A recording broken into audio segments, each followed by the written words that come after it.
এদিকে কোটা সংস্কারের দাবিতে আন্দোলনকারীদের হটিয়ে ঢাকা বিশ্ববিদ্যালয় ক্যাম্পাসে অবস্থান নেয় ছাত্রলীগ। বিকেলে সাধারণ শিক্ষার্থীদের সঙ্গে ছাত্রলীগের নেতাকর্মীদের সংঘর্ষের পরপরই ক্যাম্পাসের নিয়ন্ত্রণ নিয়ে নেয় ক্ষমতাসীন দলের অন্যতম এই ভ্রাতৃপ্রতিম সংগঠন। বিশ্ববিদ্যালয়ের টিএসসি সংলগ্ন রাজু ভাস্কর্য এলাকা থেকে উপাচার্যের বাসভবন, ভিসি চত্বর পর্যন্ত দখলে নেয় ছাত্রলীগ। ছাত্রলীগের ঢাকা মহানগর উত্তর ও দক্ষিণের নেতাকর্মীরা ঢাকা বিশ্ববিদ্যালয় এলাকায় খণ্ড খণ্ড মিছিল নিয়ে প্রবেশ করেন। যোগ দেন ঢাকা কলেজ সহ ছাত্রলীগের আরও ইউনিটের নেতাকর্মীরা। ক্যাম্পাসের বেশ কিছু সড়ক প্রদক্ষিণ করে ছাত্রলীগের নেতাকর্মীরা রাজু ভাস্কর্যের সামনে অবস্থান নেন। এই মুহূর্তে ঢাকা বিশ্ববিদ্যালয় ক্যাম্পাসে থমথমে পরিস্থিতি বিরাজ করছে। ঢাকা বিশ্ববিদ্যালয়কে রক্ষায় এগিয়ে এসেছে। এই মুহূর্তে ঢাকা বিশ্ববিদ্যালয়কে রাজাকারের হাত থেকে রক্ষা করতে হবে।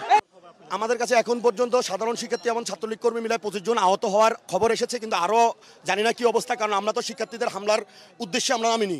আমরা শিক্ষার্থীদেরকে যদি বাধা প্রয়োগ করতাম তাহলে তো আরও আগেই বাধা প্রয়োগ করতে পারতাম, আমরা তো তা করিনি।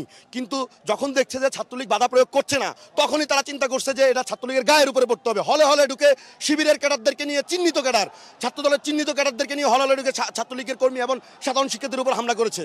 এই হামলা করার মানে তারা এটাকে, এই আন্দোলনকে অন্য খাতে ব্যবহৃত করে আমাদের সাধারণ শিক্ষার্থীদের আবেগকে কাজে লাগিয়ে তারা সরকার বিরোধী আন্দোলন করার চেষ্টা করছে। তবে যারা সাধারণ শিক্ষার্থীদের গায়ে হাত দিয়েছে তাদের খবর আছে, আমরা বলি।